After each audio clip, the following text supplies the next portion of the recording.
Howdy, sports fans. Welcome to the Renegade Report. I'm Francis Mayer, and obviously I'm popped collar with the gold flea collar. I don't think anybody knows that reference anymore. This is the Renegade Report, the only show dedicated to the greatest community college athletic department in the known universe, BC Athletics, and I am the sports information director to a degree, Francis Mayer. And we have a lot of good stuff going on in the athletic department right now. We just had tennis coach Nick Jacobs on the show to talk about how he overcame long odds just to be here. Nick was born 3 months premature, and he is a guy who is a force of nature. If you've ever had a chance to meet him, I'll tell you what, I wish he could coach my children now. He's a guy who absolutely does the most with what he has. And what him and Coach Loudermilk have been able to do with the men's and women's tennis teams, respectively, has been an honor to Coach Slaybaugh and everybody who came before them in the long-standing tradition of Bakersfield College Athletics. Now, you can attend their fundraiser on October 6th. That's a Thursday. By purchasing tickets either at any of the local tennis clubs like Stockdale, Seven Oaks, Laurel Glen, or BRC for just $40, and half of that goes directly to paying for the meal. It's a great meal, absolutely delicious. Chef Eric Sabella and the folks in the Bakersfield College Food Service do a wonderful job. Plus, you're going to get to hang out with everybody who's anybody in the Bakersfield tennis scene. Previous luminaries include me. Oh, wait, I can't hit a tennis ball to save my life. But people like Hank Pfister, and Coach Rob Slaybaugh, Athletic Director Sandy Taylor. Maybe we'll even see Associate Athletic Director Keith Ford. Maybe we'll even see Estudiante Paul. Paul, welcome to the show. How are you? Great. How are you? I'm super, man. But you've been paying really close attention to BC soccer lately. I have. And tell us a little bit about yourself, Paul. You're involved with the athletic department now, but were you an athlete in high school? I wasn't. I tried. It was kind of a pathetic story. I tried getting into baseball, and after just one day of conditioning, I bought all my gear. You bought the gear? I bought gear. I bought pants. I bought the socks. I bought Time out. belts. You also bought a cell phone backup battery recently. I did. See, he's a guy who's prepared. Carry on. I was prepared, but I wasn't prepared for the hard conditioning that I went through. It was terrible. After just a couple of hours of conditioning, I said, yep, this isn't for me. So Was there crying in baseball, Paul? there was a little crying in baseball after it's brutal. those crunches. So, yeah.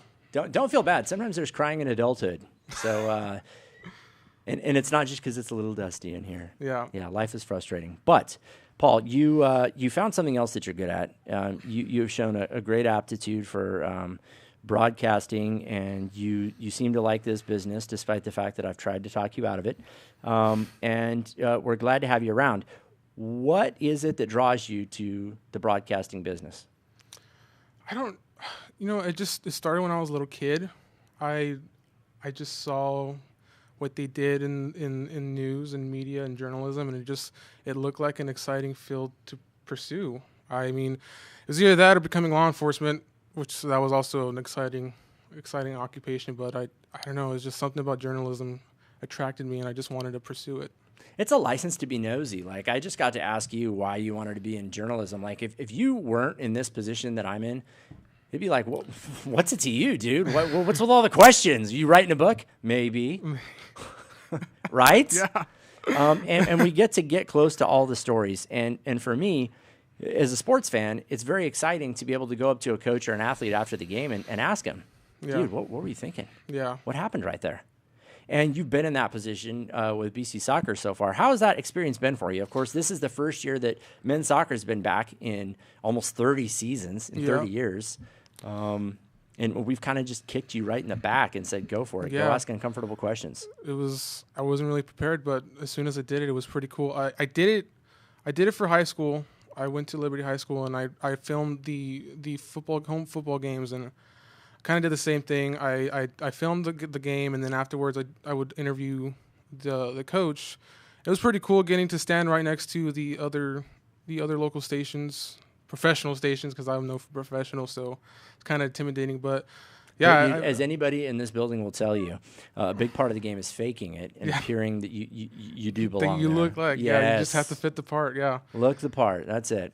Yeah. So yeah, it was high school at first, and then getting to interview the coach for soccer at BC. It was cool. It was just I sailed right through that interview. It wasn't tough at all. I wasn't really as nervous as I was in high school, but it was pretty cool. It was a good fit. I No like boom doing goes it. the dynamite. No, well, maybe just a little Yeah. tiny explosion. No, it happens to the best of us, no doubt. Yeah. Now, men's soccer, they have shown consistent improvement, but boy, they've had some tough matchups recently. They played to some ties, and that is something that took me some getting used to. Yeah. Because there's no crying in baseball. There's no ties in America. No. There's winners and losers. There's winners and losers. But in soccer, in football, Yeah. it's happened more than once. It's happened more than once this season. Just the ties are kind of ridiculous. Yeah. You think they throw it into a little bit of overtime to make it more exciting, but Why not? I have no idea. I don't know why they wouldn't. I don't get soccer. I don't either. It's the beautiful sport, It's no a great doubt. sport. No, yeah. And the men's team has shown consistent improvement over the season. And Coach Viren is an inspiring guy. I don't know if you heard last week.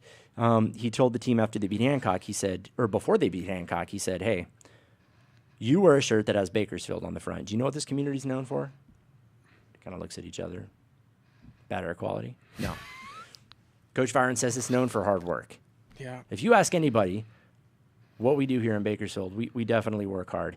And that is something that he has imbued his team with. And the women's soccer team, led by Coach Scott Dameron, they have been in fuego. They are very good. And frankly, I don't think we've seen how good they can be just yet. No, not yet. I've only seen one game so far, but that first game that I saw was pretty exciting. Don't get the technicalities of soccer, but I mean, that was an exciting match. The first game I saw for women's soccer. But you're going to. Let's see, who's emails from everybody. I love it. You are going to get the vagaries of the game. Paul comes up to me after, and he says, "Why are there bicycles in soccer?" And I said, "What are you talking about?" "No, it's a bicycle kick." The that's what it bicycles. was. Don't get the lingo. That's exactly why I don't get soccer. That's okay. You will catch on. Right now, though, we're going to take a look at Paul the student, and someday he might be Paul the intern or Paul the master. But right now, he's Paul the student, and we're going to take a look at Paul's summary of Renegade Athletics over the past week. This is going to be a hoot. Go ahead and give it a look. Hoot and a half.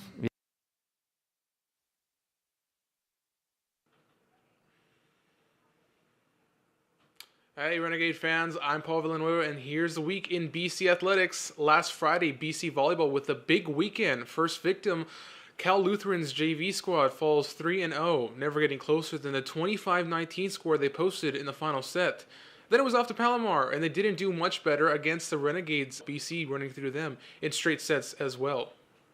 Then to women's soccer, they started off the season undefeated, but it was a long weekend for them. First off, Cabrillo College, they played a 2-2 draw, and they scored both of their goals right before the whistles to end the first half and the game. Something Coach Scott Dameron said he's never seen before. More soccer, this time at home in Memorial Stadium. Renegades started off slow, but Alberto Munoz lit a fire to start the second half. He scored a goal in the first minute of play to give BC a 2-1 lead. And he liked it so much, he did it again just 6 minutes later, and BC never looked back. 4-1 victory for your Renegades. Off to the mats, but not for a nap. BC Wrestling spent their weekend scrapping at the Mount San Antonio College Duels. Gates winning 2 of their 3 matches, knocking off Santa Ana 27-19. Upper weights coming through for BC as Andrew Binger scored a key victory, and Xavier Robinson pinned his opponent just 2 minutes into the match. BC rolled right through Sierra College for 45-6, but met their match and more, and Palomar College getting shut out 45-zip. Coach Brett Clark said no hard feelings. We're a young team, and Palomar has a lot of returners, and they're one of the best in the state. Football, you were waiting for it, right? BC headed to Riverside 2-0 on the season and looking pretty good with returners like Derek Vickers and quarterback Dalton Gallus. But Riverside, I'll get to the point. The Gates played their hearts out from whistle to whistle, but the final score was 45-7. Vickers and company never gave up, though he scored that touchdown late in the game, and it looked like it might be the start of something, but BC now looking forward to this Saturday's home game against LA Harbor.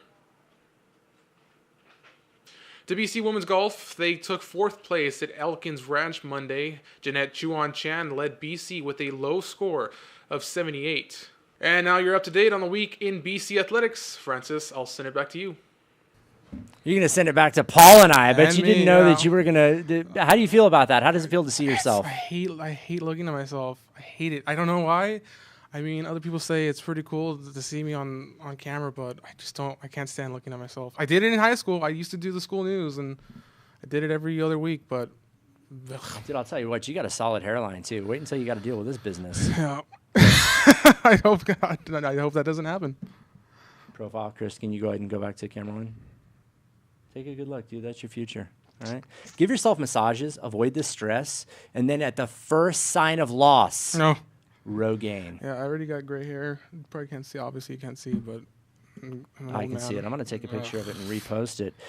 We got to get you out and do some stuff at football games. I know we're going to get you out and do cross country. You were going to cut your teeth with one of our 20 sports. You've already done it with soccer, so actually you're going to do it with the other 18. It's going to get easier and easier. Again, if you just look around this building, all it takes is a little repetition, and you too can become a communications professional.